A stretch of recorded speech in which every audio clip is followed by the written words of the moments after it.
नमस्कार। मेरे इस YouTube चैनल पर आप सभी का हार्दिक स्वागत है, अभिनंदन है। आज मैं फिजियोलॉजी ऑफ डाइजेशन के बारे में चर्चा करूंगी। पिछले वीडियो में मैंने आपको स्मॉल इंटेस्टाइन में डाइजेशन कैसे होता है ये बताया था। फिजियोलॉजी ऑफ डाइजेशन के अगर आप देखोगे तो सबसे पहले हम देखते हैं कि जब हम भोजन को ग्रहण करते हैं तो हमारा भोजन जब मुंह में जाता है तो दांत उसे कुतरता है, कूटता है, पीसता है और लार के साथ भोजन सन जाता है। सनने के बाद भोजन गीला और चिपचिपा हो जाता है और फिर ओसोफेगस के माध्यम से हमारे स्टोमक में पहुंचता है। कुछ हद तक बहुत अल्प मात्रा में भोजन का जो स्टार्च वाला पार्ट है उसका डाइजेशन मुंह में भी होता है। अब जब भोजन स्टोमक में आ जाता है तो आप ये देखिए स्टोमक में गैस्ट्रिन हार्मोन निकलता है। गैस्ट्रिन हार्मोन निकलता है और ये गैस्ट्रिन हार्मोन गैस्ट्रिक जूस को निकालने के लिए प्रेरित करता है। जैसे ही भोजन आता है गैस्ट्रिक जूस निकलता है। अब ये देखिए गैस्ट्रिक जूस कितनी मात्रा में निकलेगी ये डिपेंड करेगा आपका भोजन कैसा है। अगर भोजन आपका स्वादिष्ट है तो ज्यादा मात्रा में जठर रस निकलने लगता है और ज्यादा भोजन ग्रहण करने लगते हैं। अगर भोजन आपकी रुचिकर नहीं है तो गैस्ट्रिक जूस की मात्रा भी कम निकलेगी। इसके बाद इस गैस्ट्रिक जूस में HCl, हाइड्रोक्लोरिक अम्ल, रेनिन और पेप्सिन एंजाइम रहता है मुख्य रूप से।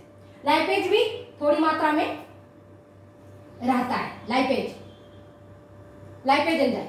तो रेनिन एंजाइम जो है वह आपके दूध का जो प्रोटीन है कैसिनोजन उस पर वर्क करता है। रेनिन पिछले वीडियो में मैंने बताया था डिटेल्स में, यहाँ मैं डिटेल्स नहीं बता रही हूँ। डिटेल्स के लिए आप पिछले वीडियो में जाकर आप देख सकते हैं। तो रेनिन जो एंजाइम है वह कैसिनोजन पर वर्क करता है। ये कैसिनोजन दूध का प्रोटीन है और इसको एक कैसीन में बदल देता है। दूध का दही बना देता है, खट्टा जमा देता है। अर्थात ये कैल्शियम पैरा कैसिनेट बना देता है। और पेप्सिन एंजाइम जो है वो प्रोटीन पर वर्क करेगा और इसको प्रोटियोज और पेप्टोन्स में कन्वर्ट कर देता है। जो इसमें जठर रस में जो लाइपेज एंजाइम है वो फैट पर क्रिया करता है। दूध का फैट जो खास करके होता है उस पर क्रिया करता है और उसको इमल्सिफाई कर देता है। मतलब उसको छोटे छोटे ड्रॉपलेट्स में, छोटे छोटे बिंदुओं में इसको इस तरह से तोड़ देता है। ठीक है। अब ये भोजन जो आपने निगला था वह पेट में गया, कर्मांड कुंचन गति हुआ, वो मंथन हुआ भोजन का, भोजन पतला हुआ, जठर रस मिला और भोजन पतला हुआ और उस भोजन को अब हम कहते हैं काइम। जो भोजन में जठर रस मिल गया, पतला हो गया भोजन और पिस गया, मंथन हो गया, छोटे छोटे टुकड़े में कन्वर्ट हो गया तो उसको हम कहते हैं काइम। अब ये काइम पहुंचता है पाइलोरिक ओरिफिस के माध्यम से स्मॉल इंटेस्टाइन में। अब आप कहोगे पाइलोरिक ओरिफिस क्या है? तो पाइलोरिक ओरिफिस को जानने के लिए जहां पर स्टमक आपका खत्म होता है और जहां से स्मॉल इंटेस्टाइन का फर्स्ट पार्ट जिसको हम डुओडेनम कहते हैं स्टार्ट होता है, वो द्वार को हम पाइलोरिक ओरिफिस कहते हैं। आप पिछले वीडियो में जाके देख सकते हैं, उसमें आपको समझ में आ जाएगी। तो वहां से भोजन काइम डुओडेनम में पहुंचता है। स्मॉल इंटेस्टाइन का पहला पार्ट है डुओडेनम, पक्वासे जिसको बोलते हैं डुओडेनम। और ये इस डुओडेनम में जो पहला पार्ट है स्टोमक का वह सी आकार का होता है, अंग्रेजी के सी अक्षर के जैसा। और यहीं पर आप देखो हमारी एलिमेंट्री कैनाल है, उसमें दो ग्लैंड्स हैं। एक ग्लैंड है हमारा पैनक्रियाज और दूसरा हमारा लीवर। लीवर से हमारा क्या निकलता है? बाइल जूस और पैनक्रियाज से निकलेगा पैनक्रियाटिक जूस। समझ आ गई बात को? तो डुओडेनम के जहां से डुओडेनम स्टार्ट होता है, पक्वासे स्टार्ट होता है, वहीं से हिपैटिक डक्ट के द्वारा कॉमन जो बाइल डक्ट है उस कॉमन बाइल डक्ट के द्वारा बाइल पहुंचता है डुओडेनम में, बाइल जूस। और पैनक्रियाज से पैनक्रियाटिक जूस निकलेगा पैनक्रियाटिक डक्ट के माध्यम से, पित्ताशयी वाहिनी से और वो पहुंचता है आपके डुओडेनम में। और इसके लिए डुओडेनम की जो वाल है उससे 3 प्रकार के हार्मोन निकलते हैं, सेक्रेटिन, पेंक्रियोजाइमिन और कोलेसिस्टोकाइनिन। अब आप ये देखिए कि जैसे आप भोजन देखते हैं आपको भूख लगने लगती है, लार टपकने लगता है, मतलब ये बता देता है कि भोजन आ गया है। और फिर उसी अनुपात में उसी तरह से आपका पेट भी काम करने लगता है, स्टोमैक भी गैस्ट्रिक जूस छोड़ने लगता है। और फिर जैसे ही भोजन आ जाता है आपके डुओडेनम में, इस प्रक्रिया में 2-3 घंटे लग जाते हैं। भोजन आपको पहले ही बताया था कि स्टोमैक में आकर स्टोर हो जाता है, 2-3 घंटे तक रहता है और डिपेंड करता है आपने भोजन किस प्रकार का ग्रहण किया। अब यहाँ से भोजन देखिए आप आ गया आपका कहाँ, डुओडेनम में। डुओडेनम में जैसे आता है तो ये 3 हार्मोन है, सेक्रेटिन, पेंक्रियोजाइमिन और कोलेसिस्टोकाइनिन। ये बता देता है कि भोजन आया हुआ है और आप हार्मोन को सेक्रेट करिए।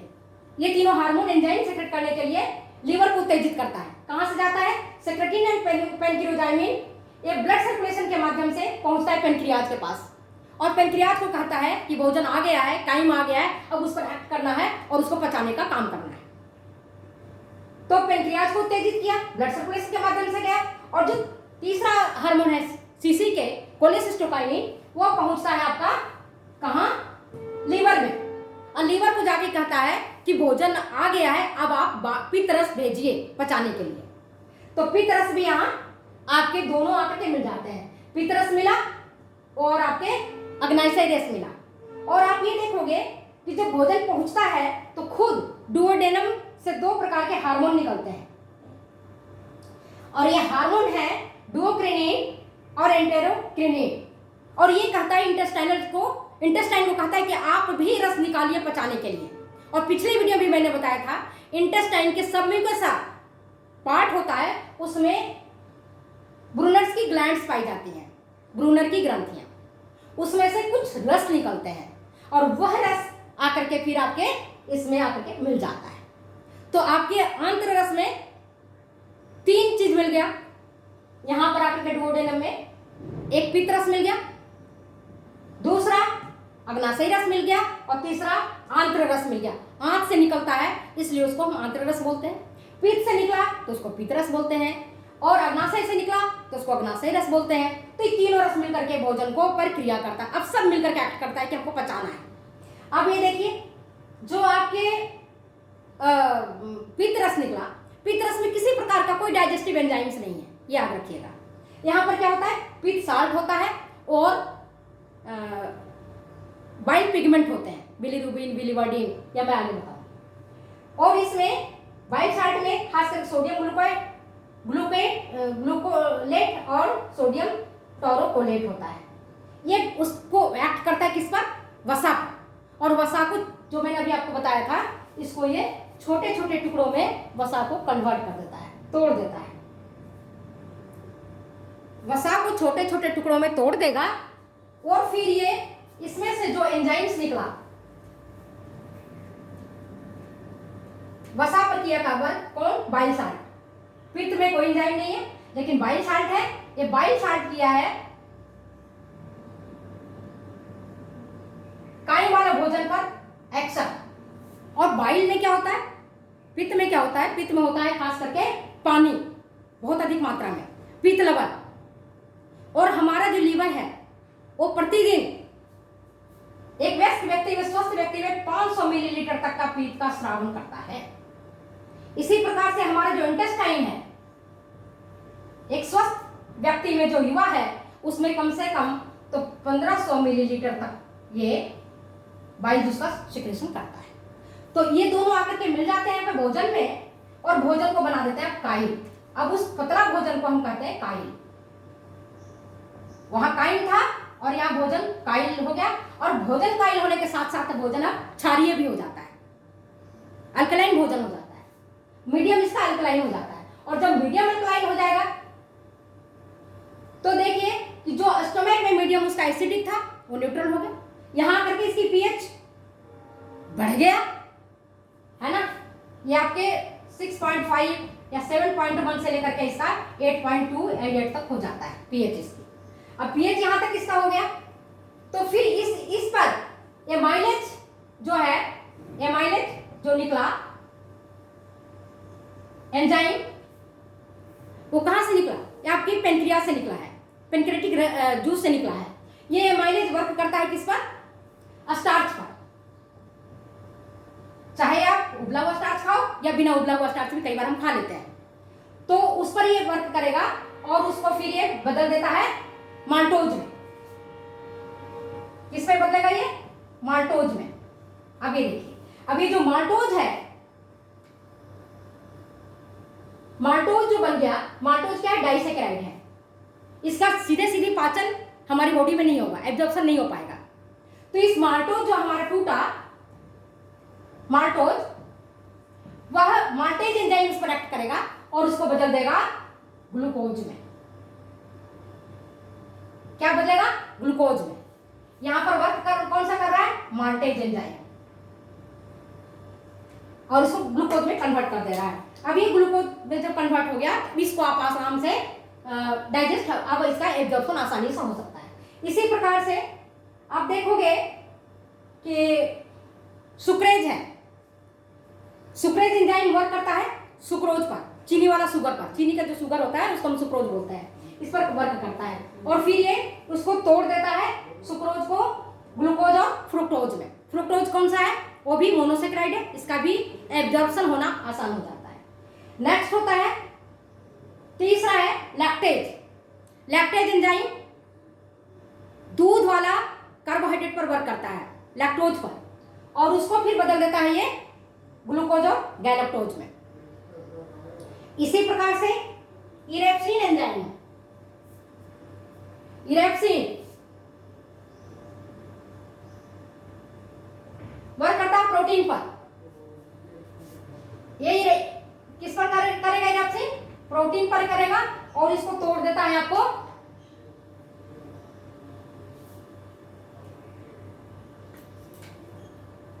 पेप्टिडेज में।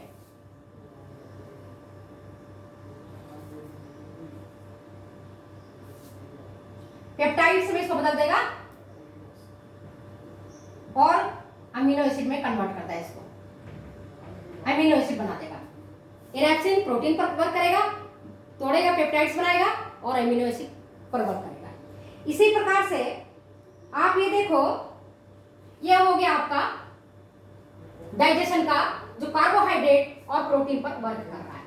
अब जो लाइपेज एंजाइम है, लाइपेज एंजाइम कहां से निकला आपका?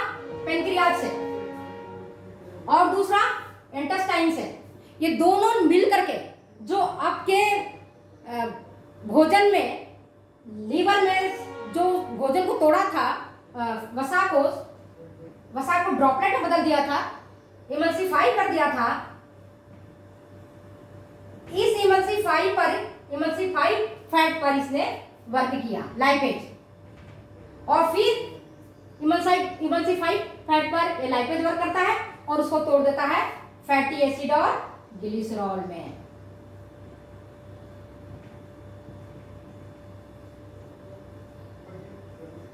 ग्लिसरॉल में, ठीक। तो आप देख रहे हैं कि हमारे बॉडी में किस प्रकार से जो हमने भोजन किया, कार्बोहाइड्रेट, फैट और प्रोटीन, इसका डाइजेशन हो रहा है। तो अब आप ये देखा, जो आपने कार्बोहाइड्रेट लिया भोजन के माध्यम से, उसको पचाने के लिए आपके एमाइलेज एंजाइम निकला, माल्टेज निकला, सुक्रेज निकला, लैक्टेज निकला, और प्रोटीन को पचाने के लिए काइमोट्रिप्सिन, ट्रिप्सिनोजन, ट्रिप्सिन, ये सारे वर्क करेंगे और प्रोटीन पर वर्क करेंगे और पेप्टाइड्स और उसको अमीनो अम्ल में कन्वर्ट कर देंगे। और लाइपेज एंजाइम जो मैंने अभी आपको बताया, फैटी एसिड्स और ग्लिसरॉल में तोड़ देगा। इस प्रकार से हम देखते हैं कि फिजियोलॉजी ऑफ डाइजेशन हो जाता है। अब उसका एब्जॉर्प्शन कैसे होगा? एब्जॉर्प्शन के लिए मैं थोड़ी सी बता देती हूँ, ज़्यादा नहीं बताऊंगी क्योंकि वीडियो ज़्यादा लंबा हो जाएगा। तो मैं चाहती हूँ कि नेक्स्ट वीडियो में आपको डिटेल्स बताऊँ। तो आप ये देखिए, जो आपके छोटा पार्ट होता है इलियम, जो मैंने पहले बताया था, इलियम जो होता है सबसे लास्ट पार्ट होता है, इसमें उंगली के इस तरह से कॉलुमनर सेल्स की तरह इसमें उभार होते हैं और जिसको हम कहते हैं विलाई, विलाई अंकुर बोलते हैं इसको हिंदी में। और यहीं पर माइक्रोविलाई भी होता है, माइक्रोविलाई,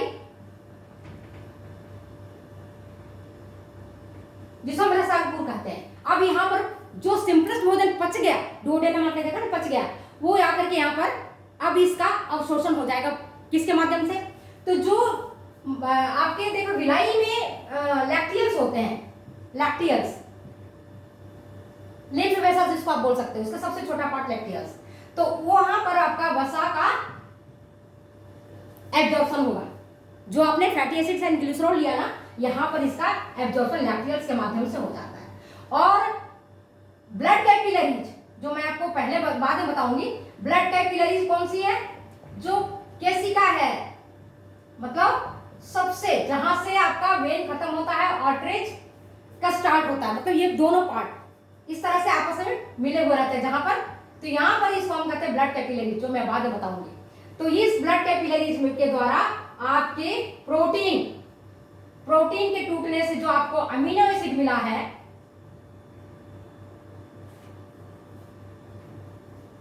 अमीनो एसिड और ग्लूकोज का यहां पर आपके एब्जॉर्प्शन हो जाता है विलाई में, और ये होता है आपके जेजुनम वाले पार्ट पर। Thank you. ये वीडियो काफी लंबा हो जाएगा, तो मैं यहीं पर आपको समाप्त करती हूँ अपनी वीडियो को। अगर ये वीडियो आपको अच्छी लगती है तो प्लीज लाइक करें, शेयर करें, कमेंट करें। Thank you.